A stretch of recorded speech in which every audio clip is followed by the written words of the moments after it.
or whatever time it is when you're listening or watching, and welcome back to LudaCast.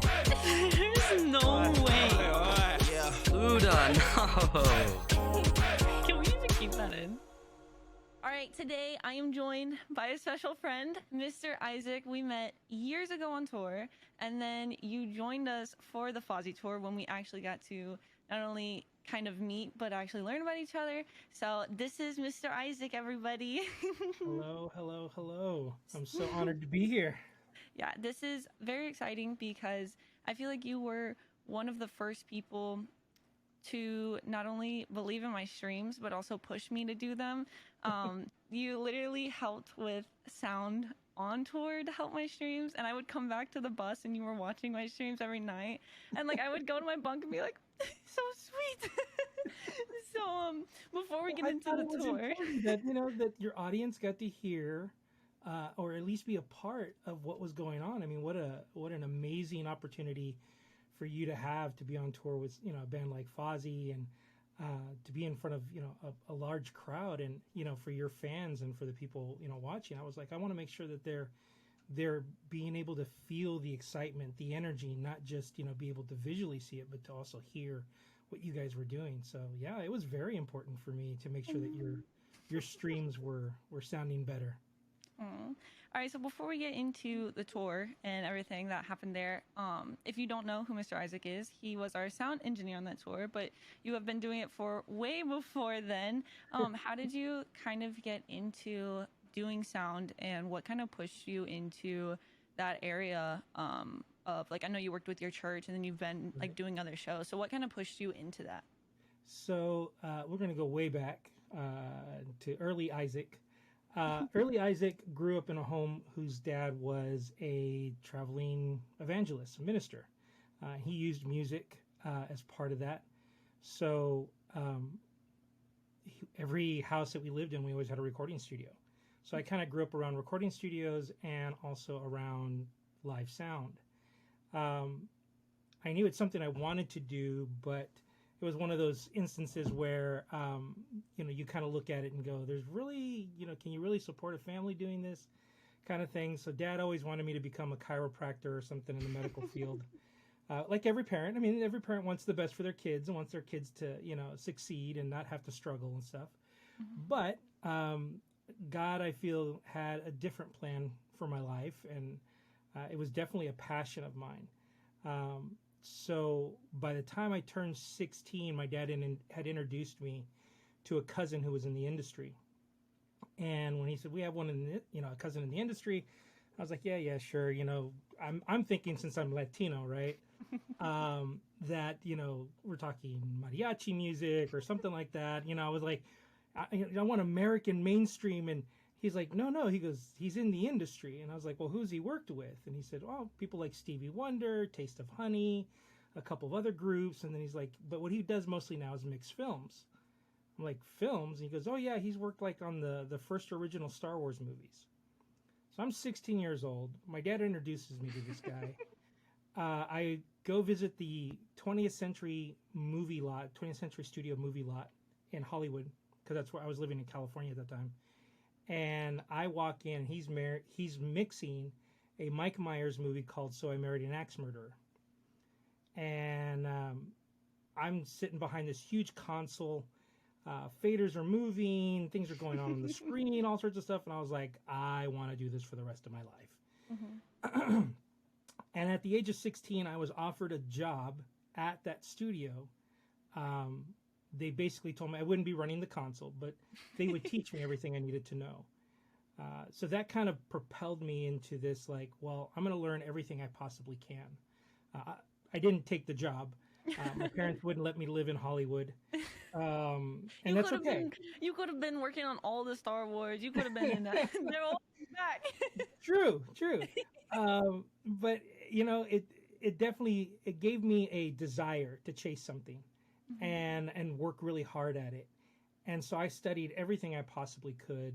By the time I think I had been married for about a year, I decided to go to college for it. And while I was in school, my professor just said, listen, he goes, a lot of this stuff. He goes, why don't you just go out and start looking for jobs?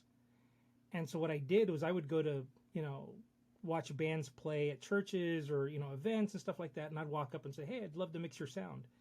And so that just kind of propelled and, perpetuated. And I got better and better at it. And then eventually a ministry that was based out of Kansas City came to California, and they were like, hey, we need somebody to travel with us.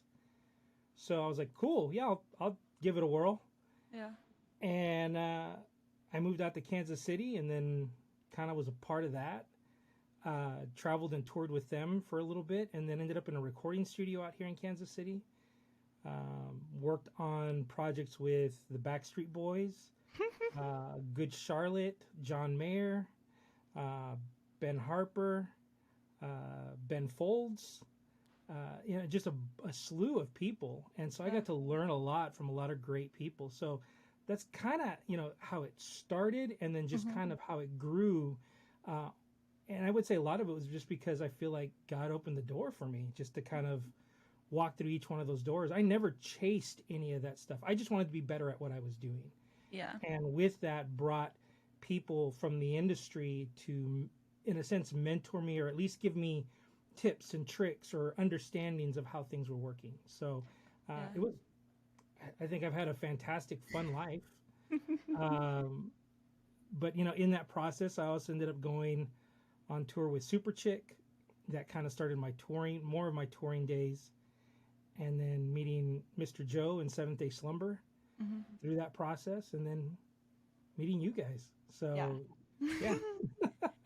So when you said like people taught you certain things, who was, do you think, the most influential in that process? And like things that you're like, if I didn't learn this, I wouldn't be where I am. Ooh, so there's probably a couple people that have fed into that. Number one, I would have to give props to my dad. My dad taught me a lot about how to work with people, and in this industry period, you're working with people, lots of different types, lots of different, you have your creatives, you have your logistical people, you have all, and so you have to, as the position that I'm in, I have to know how to work with everybody. Yep. A hip hop artist is different than a gospel artist. A gospel artist is different than a rock artist, and so you have to know how to either talk lingo or that kind of stuff. So that was kind of the big thing I think my dad taught me, which was to love people, treat them right, and treat them with respect. Yeah. And I think a lot of that went a long way. Now, as far as the technical aspect of stuff, my mentor for that, his name was Don Miller, and he was the one who kind of gave me the opportunity to work at the studio here in Kansas City. And I didn't start off, again, sometimes you just don't start off in the studio. I was the guy getting the coffee, I was cleaning the studios, I was rolling up the cables, I was cleaning toilets, I was making tape duplications. If y'all don't know what tapes are, ask your parents. But I would also have to make duplications for the radio stations, for radio commercials and stuff like that. And then eventually, if there was downtime, he would bring me into the studio and go, let me teach you how to do this. So that was the technical aspect of it. But also Don and his wife, Tara Miller, taught me a lot about communication in a clientele type fashion, right? So my dad taught me leadership, loving people, and all that kind of stuff. They taught me, the whole business aspect and technical aspect of working with artists and people, and just treating people right. And so when it, kind of lined up with what my dad was teaching me, I was like, well, this fits perfectly. Yeah. So really, in my life, those are my two biggest mentors and biggest contributors. As far as, anybody else, I would have to say Johnny O, who is a mix engineer for the Newsboys, was also a great resource. I could ask him a question, and he would be able to answer, or at least give me a direction of, what to look at or where to look at. Yeah. But then, as social media has started to progress and stuff, more and more engineers are even, are open to answering questions when you have something. A lot of them really want to communicate and connect with other young and up and coming engineers, and that's kind of my heart as well. So that's crazy. I think it's so important that even when you said you were doing like making coffee for people and cleaning up, you still had that drive and passion and you didn't give up. You weren't like, like I'm not doing what I actually want, so I got to start something else. And I think that whether you believe in God and you think it's God, or you believe in something else, you just think it's kind of bringing you on to where you should be. It's all about like patience. Like that taught you patience. That taught you compassion for people. I'm sure you worked with people who were rude to you, but it taught you like how to interact with those people and still show them love, even though you were like kind of at the bottom of the food chain. And now that you're where you are now and you're able to kind of see like, hey, I want to treat the people where I was with a compassion that either I was or wasn't shown. And I think that that's really important because people want to jump. They want to jump from beginning to like, I want to be there. And it's like you can't jump there because you may get there, but you won't know what to do because you didn't go through the entire process or journey. Right. You didn't build the foundation. You didn't build you don't have the something to stand on. If you don't have those lessons, I think a lot of those lessons were very important for me. And yeah, you were right. There were some clients. I mean, I could probably count on one hand how many times I've actually had a client yell at me, and it felt so demeaning. But what I learned out of it was I never want to treat anybody like that. I never want to make anybody ever feel like they're inferior. If a mistake was made, well, let's figure out what the mistake was and how do we not make that mistake again? What is it that, was the end result kind of thing. And a lot of those clients ended up coming back and apologizing to me when they, when I wouldn't yell back or I wouldn't scream back or whatever, I would sit there, just kind of listen to them and just kind of politely respond. They, eventually they realized like, I made a mistake because I'm human. I didn't make a mistake because I was trying to be rude or crude or mean, or I wanted to destroy their careers or anything like that. They just realized, like, you know what? You were just being human. And sometimes we just make a mistake because either we don't know and we need to learn, or, I think a lot of that is when we make mistakes like that is because we don't know or we don't understand. And if people are willing to take that time to kind of help you, show you like, hey, well, if you don't understand, well, man, I'm a resource. Here are the tools, this is what you need. Matter of fact, even today, a new field that I'm trying to move more into is working on film stuff. And I have a great film working community here in Kansas City. And there are some people that I can reach out to when I go, I don't know this part of the industry. What does this mean? And people are willing just to help. However, when you actually move into actually working with some of the industry people, they expect you to know everything. And sometimes that's not the case. But what do you think is like your entire journey with sound engineering and anything that you've kind of went off into with it? What would you say your favorite gig that you took up or show that you took up was? Well, again, it's kind of one of the it's there's so many different aspects of each one. A childhood dream of mine was always to work on something from Star Wars, right? Because that's just something I grew up with. And to actually have the opportunity to work on Lucasfilm stuff, I worked on the Lego Star Wars cartoons. I worked on the Lego Star Wars video games. I did stuff for, the Disney parks, where we recorded some audio for, Galaxy's Edge, in both parks in Walt Disney World and Disneyland. So, for me to feel like, wow, that was kind of one of those childhood things. One of the biggest accomplishments that I've always wanted to do was I always wanted to record and I was very specific by this. I wanted to record a 20-voice choir, gospel choir. And I had that opportunity early on in my career, and man, what a fantastic thing. It's really hard to pinpoint, one thing, because everything brought me joy from a different aspect. And it was a new milestone for me, or it was a new achievement. I mean, in video game terms, because I always tell my daughter, like it's a new achieved level, right? I beat whatever boss was in front of me, and now I've leveled up. And now I have acquired these skills in order for me to do this and do that. So, you can't just go attack a boss when you don't have the skills. or the weapon that you need, right? He's like, I brought out my coffee cup that I used in the last one. And it's so, for live sound, I mean, wow, being able to mix audio in front of a 10,000 seat hockey arena was frightening, but super cool. Yeah. Something that, when you've worked doing churches or things, that kind of thing, that nature, small clubs, small, whatever it is, to finally be in the arena where you're in an actual arena, a hockey arena, and there's 10,000 fans and they're screaming, you're going, my gosh, like, how did I get here? Yeah.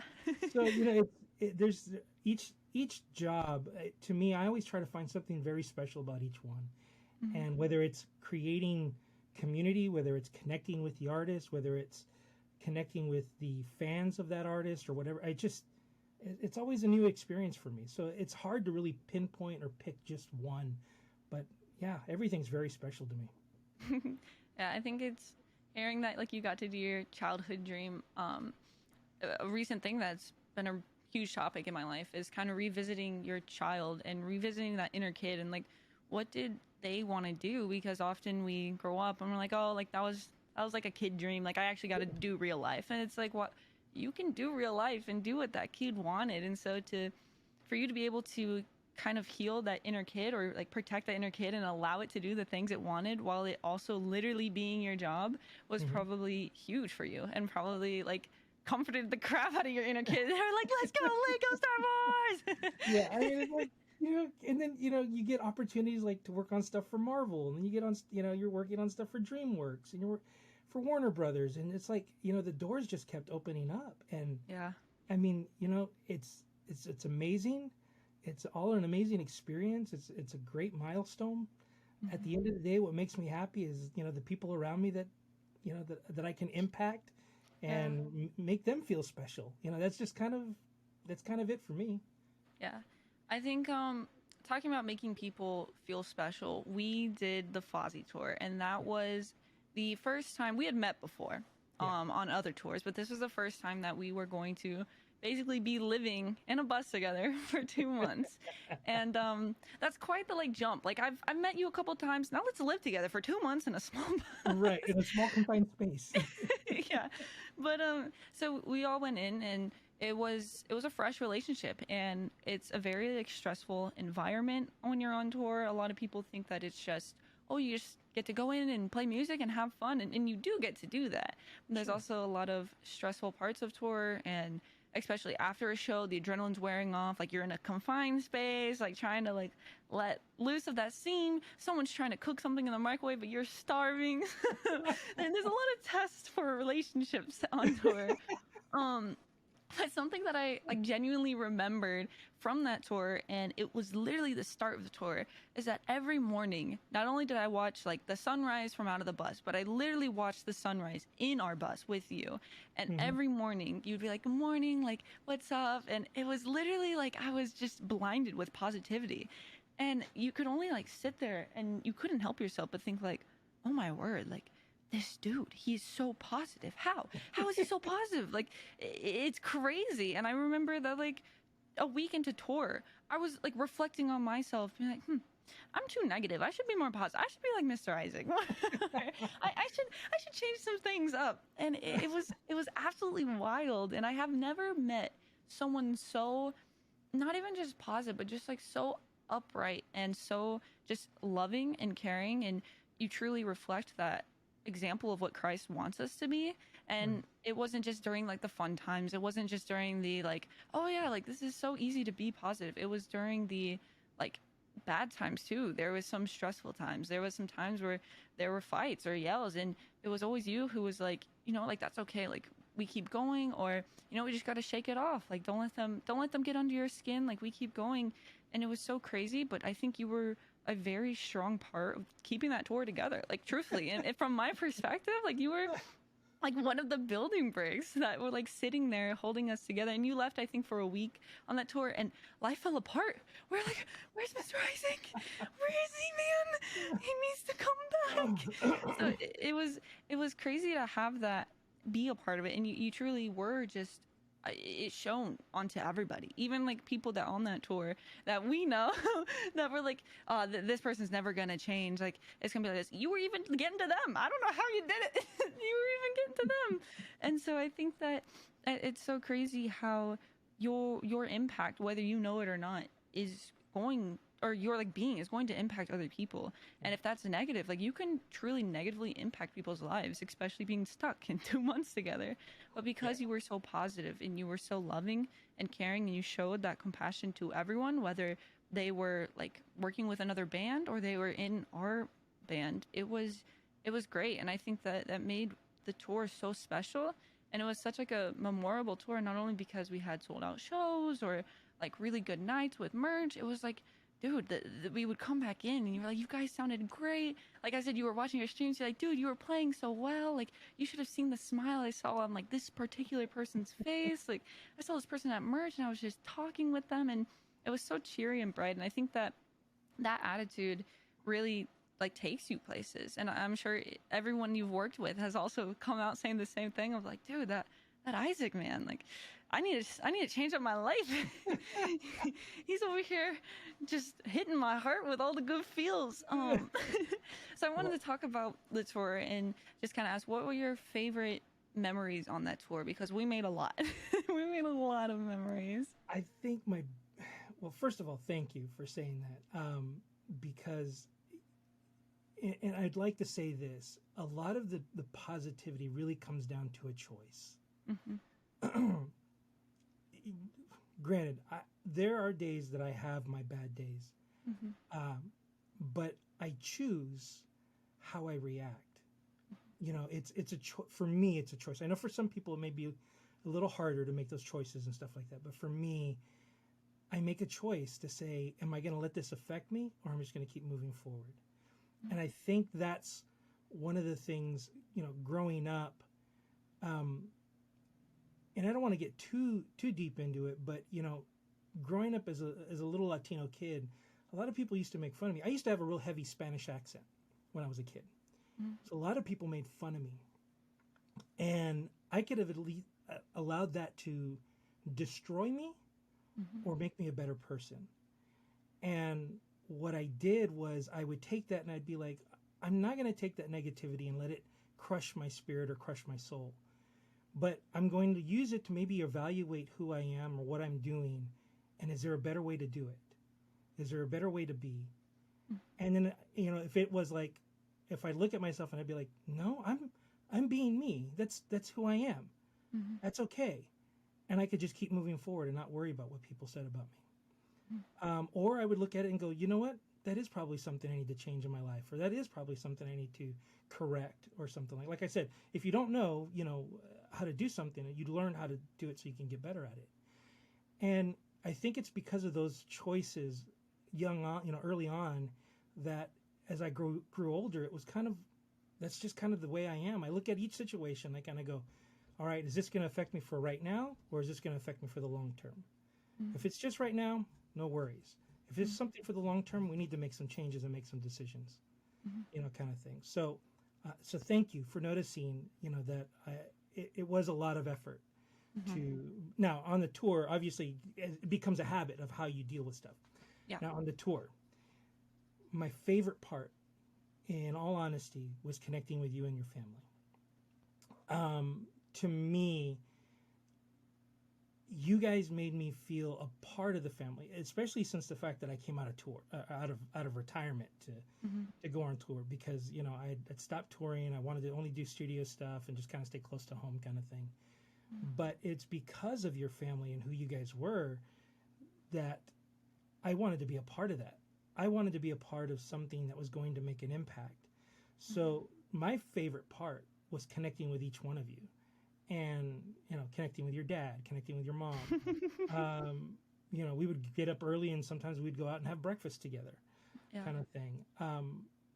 You know, celebrating with you guys at the end of every night. You know, your especially with you, when you would talk about your, you know, who you got to speak with, who you got to pray with that night and stuff like that. I was so excited to hear. I wanted to know, like, what happened? Like, really? Like, did that really happen? Awesome. That's fantastic. Yeah. You know, I wanted to see you guys win so bad every night. So for me, my favorite part was really just connecting with you. Now, I love traveling, I love touring, I love seeing different places. But the reason I like seeing different places is because I like making an impact wherever I'm at and being able to leave and say, I've done what I was supposed to do. Yeah. And so for me, connecting with you guys, obviously the music was great. Everybody on tour was great. It just, but knowing that now I have a forever relationship with you guys has been just fantastic. Yeah. Oh, that's so sweet. That's so sweet.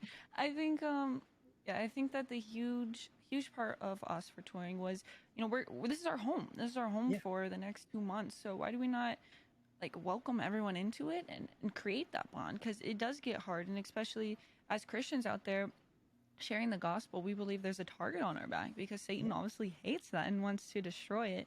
And so there's nothing more important to us than having that bond and being there for each other and holding fast to it. And then when you get off tour, your family is still there. You may not be all living in the same home, but you all are still family. And so even still getting to like text you every so often, it's like, I want to see how Mr. Isaac's doing. Or like, I'll see you pop up on my Instagram. I'm like, oh, Mr. Isaac. So I think it was really important to us and me to have that like family bond and really connect with each other and actually want to know more about each other and not just work with each other. Yeah, it was more than just a working experience. It was definitely connecting and growing together and being better together, challenging each one of us. So I think another one of my favorite parts about that tour was all of the food that we got to eat. We literally had so many good either sweets or meals or just snacks that we had found. But Topo one of them, Chico. dude, yes, Topo Chico and tahine. Let me tell you, your life forever changed. First of all, we had a whole chant that I still say in my head. Anytime I see Topo Chico, I go, Topo Chico, Topo Chico. But we literally have bottles of tahine in this household now because of you. Like you showed me the way. I was like, I'm forever changed, man. I can't eat watermelon without it. I can't eat mango without it. Dude, fruit's not the same anymore. But I think just literally getting to taste food together not only brings you together like closer, but it also keeps you happy. And there were countless upon countless food places that we went to that we were like, this is the spot, this is the best one on tour, this is it. And then we go to the next place and be like, well, this is it, this is the one. You guys introduced me to so many different types of foods and stuff like that. I was amazed. I had a blast. It was, I could have just done that and went home and been fine. I'd be like, sick, we just got a tour and eat a bunch of food. Even some of the gas stations we stopped at, dude, we would like get something and you'd come out of the gas station and be like, I got a fried Oreo corn dog. I'd be like, wow, how did you find that at a gas station, Mr. Isaac? And you'd be like, yeah, it's not that bad. It's pretty good. It was wild, but it was so fun. And then I remember there was one night, I don't even know if we're supposed to say this, but there was one night we were in a green room and they had tons of Topo Chico, and we were like, dude, we need more Topo Chico on the bus. Yeah, I really snuck out maybe 24 bottles or something like that. We snuck it, and then every time we have it, we're like, you want a green room Topo Chico? We still got some left. Yep. Oh my word. Oh, my favorite drink. It's my favorite drink. It's a good drink, especially if you're trying to drink water and you're like, I don't want water. You pop open a Topo Chico, get that nice crisp water. It's perfect. Awesome. All right. To finish off, we kind of touched on the positivity thing, and how you not only like kind of grew into your choice of being positive, but how it affects you daily. Like it's a daily choice that you have to take up. I wanted to just talk about being positive and maybe people who want to be positive, but they just don't know how, because I get it. There's times in life you're like, how are you positive in this situation? Like this sucks. There's no way around it. It sucks. But I want to talk about maybe just tips or your advice on being positive in a world full of negativity and full of just like kind of forcing the worst situation on everyone. No one ever says best case scenario anymore. Everyone's like, well, worst case scenario, this happens. Worst case scenario, this happens. It's like, yeah, there are worst case scenarios, but no one ever talks about like best case scenario, this happens. Like, well, let's look at the bright side. And I feel like the world needs more of you and more of your positivity. So I wanted to see if you had any advice or just tips on how you could stay positive or choose positivity, even in the light of the worst situations. One of the things that I say a lot is you're okay to have your emotions and your feelings, but don't let your emotions and your feelings have you.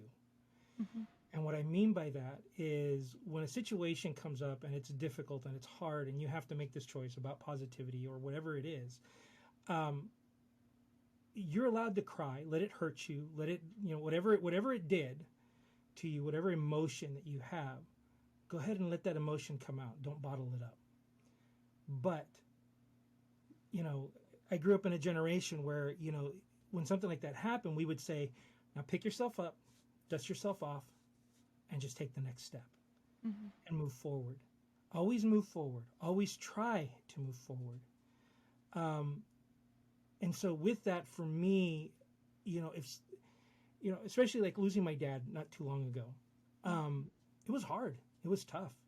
It was a very, very tough thing to lose. Especially like I mentioned, he was, a mentor of mine, somebody who fed into me, not only because he was my dad, but also taught me things about God and ministry and all that kind of stuff.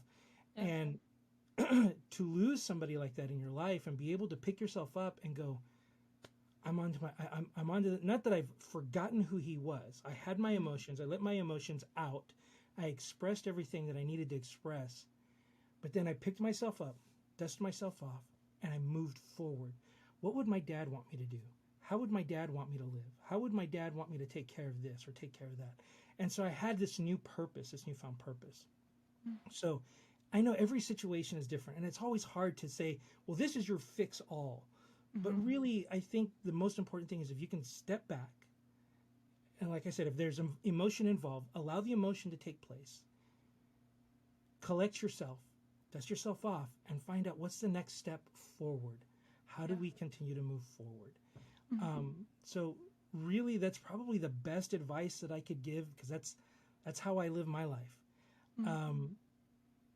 I'm not, I know you make me sound like a fantastic person, and I appreciate that.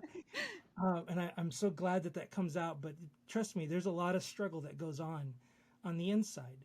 I deal a lot with imposter syndrome. Like, do I belong in this space? Do I belong here? Do I belong in the rooms that I'm in? And it's those moments that I realize that God will only open the doors that I'm supposed to walk through. Yeah.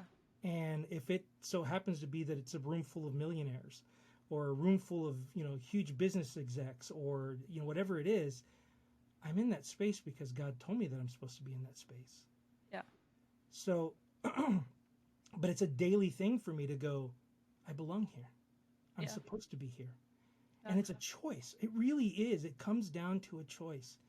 But I don't ever want anybody to ever feel like, I'm not saying don't have your emotions, don't have your feelings, no, have your emotions, have your feelings, cry it out, scream it out, yell it out, punch a pillow, whatever it is to get that emotion out. Don't bottle it up, because when you bottle it up, eventually it's going to blow up on somebody.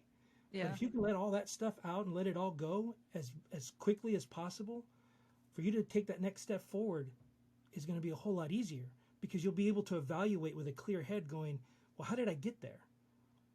Was it a decision that I made that brought me to this situation that I'm in? Or, or something else? Now, the biggest part of who Isaac is his faith. Wholeheartedly believe in God and who God says he is and what he said he will do. If I truly believe what the Bible says and who God says he is, then he is who he says he is, and he will do what he said he will do in my life. I am everything he says about me. I am his child. I am his heir. I am his, I have everything. I have every good and perfect gift. I'm not a mistake. I'm not, whatever it is that you can tell yourself that you're not. God says things otherwise that will say he loves you. He cares about you. There's grace for you. There's mercy for you. There's forgiveness for you. Anything that can just wipe away all that hurt and that pain, he's there for you. Now, you may not go, I don't know what that looks like. And sometimes it may just be a person in your life that can step in and be that example of Christ at that moment in that time for you. So just know that you're not alone. There are people here to support you, to love on you, to see you through this journey that's called life. And we're here doing it together. And some of us are going to make mistakes. Some of us are going to stumble and fall. But if we have people and community around us to pick us up, dust us off, and help us take the next step, we're all going to succeed. Yeah, I think it's really important to remember that Satan is real. A lot of times people think that Satan is just, he's just like for murderers, or he's just for people who steal. And it's like, no, Satan is after every single one of us. He's not just after the bad guys. Like, he's after all of us. You could be in your kitchen and he could be sitting there whispering like, you're not enough. He could be sitting there whispering like, you're not worthy of this. You're not worthy of the position of job you're at. You're not ready for it yet. You're not good for that. Or he could whisper all the way to like, that makes you too anxious. You can't conquer that. Like, you're way too anxious for that. You're not gonna have to like back up. That's not for you. That's not for you. And you have to realize that voice is not yours. And that's something that even I'm going through with my therapist talking about, is that sometimes we think that inner voice in our head is either God or us. And she's like, you have to remember there's a third person in there trying to whisper to you and lie to you. And it's not you, and it's not God, and it is Satan. And he's going to try to knock you down as hard as he can. And he knows what buttons to push. He's worse than a sibling. He knows exactly where to push those buttons. And he's going to do it as much as he can. And as a Christian, we believe that he can't possess you, but he can most definitely sit there and whisper over and over and over. And once you believe it, he's like, got him, I won. And it's hard to pick yourself back up, like you said, after you've kind of accepted that, like, oh, maybe I am, or I keep telling myself that, so that's what I believe, or I think God's telling me, like, I'm too anxious, I can't do that. He's trying to, like, tell me not to do it. And you have to remember that God has conquered all of it. He's conquered all anxiety. He's conquered all depression. Doesn't mean that we won't deal with it still, because we're sinful human beings, and we fall in this fallen world. And so it doesn't mean you're an awful person if you deal with anxiety or depression or any other mental illness or issue that you go through, even just insecurities. It doesn't mean you're an awful person if you have them. It just means you're human, and it means you're a strong human at that. Because if Satan is trying that hard to knock you down, you have that much of a purpose in this life, and he's going to try to hold you back, because he knows once you get to that point, he's not going to be able to. He knows you're going to get to a point where you've not only won through Christ, but you're able to be like, I did that. Like, with God's help, I conquered that. God is no longer having to pull me out of it. I'm walking alongside God through it.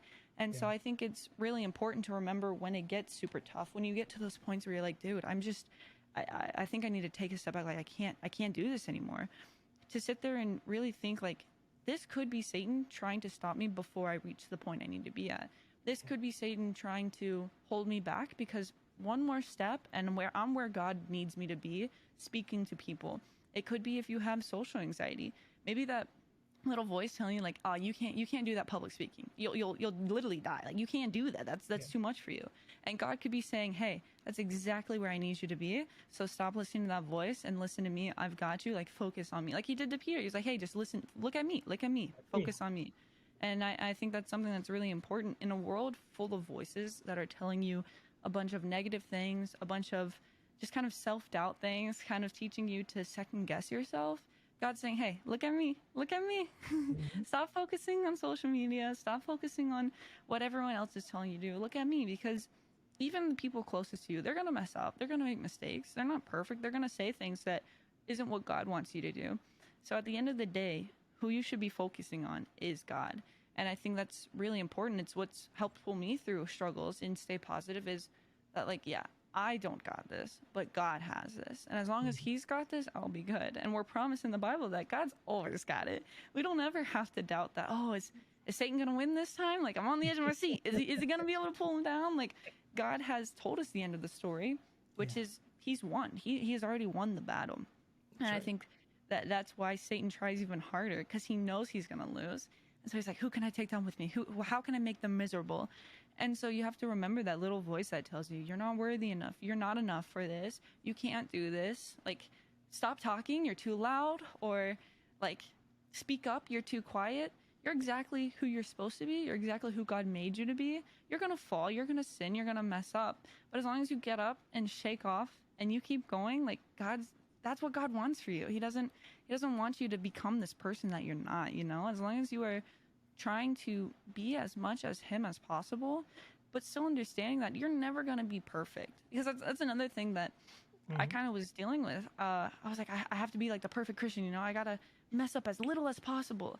And my therapist was like, then why did God die on the cross? Why did Jesus sacrifice his life if you can be perfect? Like, he did it because he knew you would mess up. She's like, I'm not saying go do everything you want to do that's wrong, because God doesn't have these rules to have rules. He's literally just trying to lay out, like, this is how you could live, like, the best life. He's not saying don't go and kill someone because he's like, I get to tell you what to do. He's saying don't go and kill someone because you're going to spend your life in prison. Like, he's trying to just kind of point out the life that he has planned out for you, and like, hey, it's just kind of like guidance, you know? It's almost as a parent says, hey, don't be 12 and drive down to the end of the road or whatever, because you probably don't know how to drive. They're like, here, take it a step by a time. You're going to fail, but it's okay. We're here for you. We're going to come for you when you mess up, like, and we'll help guide you how to be better. And I think remembering you're going to mess up, remembering that you aren't a failure just because you messed up. Like, you are not what that insecurity is telling you you are. You are so much stronger than that, and you can keep going. You can be positive. You can make a difference, whether you've failed 20 times or 200 times. Like, you can still be used.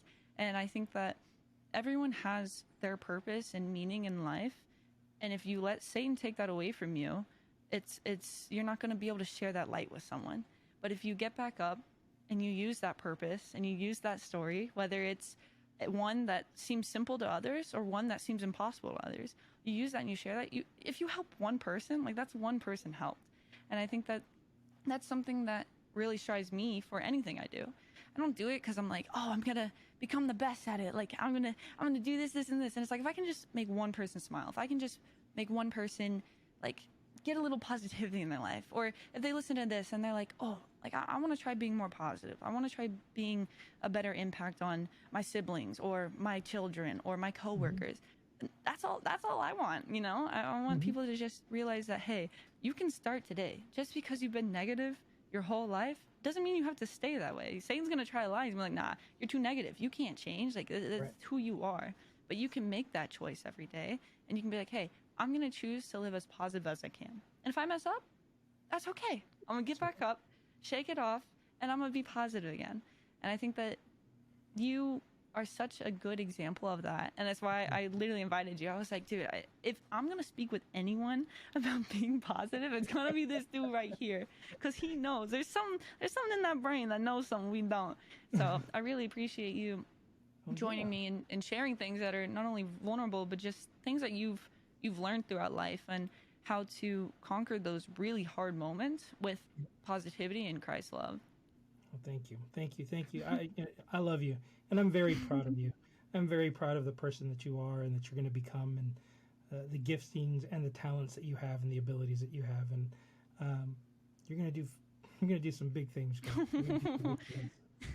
Thank you.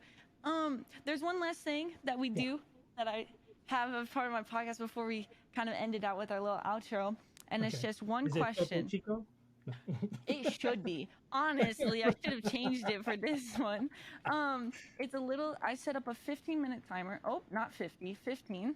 And we try to see how many punches you can do in 15 seconds. So you can do air boxing. You can do little, like, punches, like little tiny ones. Right. I'm gonna set a 15-second timer. You got to see how many you can do, okay? Do I got to count them, or you're going to count them? You should count them. Yeah, you should probably count them, because I'm probably that one thing wrong. All right, I'll tell you when the timer starts and when it finishes. You ready? Okay. All right, ready, set, go. I love the face. He's punching the negativity away. He said, get out of here. 4, 3, 2, 1, 0. Okay, how many did you do? 63. 63? I think so. Sheesh. I'm not gonna mess with you. You can do 63 punches? Holy goodness gracious. All right. Well, we got 63. We got 63 on the clock. You know, I feel like that could be up there in the records. I got a feeling that was a strong, that was a strong start. Well, thank you so much for joining me and sharing not only your like engineering tips and just kind of life with that, but also sharing how to be positive in whatever career or life that you choose to have, you know, whether you're in engineering or you're a person working at the grocery store, that little positivity could change anyone's life. And and really I'm here for anybody, for any of your listeners, watchers, whatever. If they just need somebody just to give them an encouraging word, or just somebody that they just need to talk to, they can hit me up on my socials. I'll be more than happy to talk to them, even if it's in the music industry and they just want tips or something like that. I'm here. I'm here. Well, and what is your socials too? I'll link it, but also what are your socials in case they're just listening? Of course you would ask me that. I'm on Instagram, I think under Isaac_Moreno. Facebook, I think it's Mixing It Up 1 or something like that on Facebook. Twitter is Isaac1073 or Isaac M1073. And see, I knew you would ask me this. I should have thought it. And on whatchamacallit? TikTok. TikTok, I'm Kingdom Come Studio. Mm-hmm. So make sure you check out Mr. Isaac. If you're watching on YouTube, it'll be in the description. And if you're watching or listening on any podcast site, it'll be in the little description as well, linked. Make sure you go. If you have any questions about life or sound or anything else, I'm sure he could come up with an answer. So if you want to ask him, check him out. Make sure you follow me on all social media at LudaWissy, and keep an eye out for more podcasts, whether you're watching or listening. And remember to subscribe to the podcast to become a Ludaweenie. Leave a 5-star rating and review, but don't be a meanie. And remember that you are always a queenie. We love you guys, and we'll see you next time. Bye. Bye. Yeah.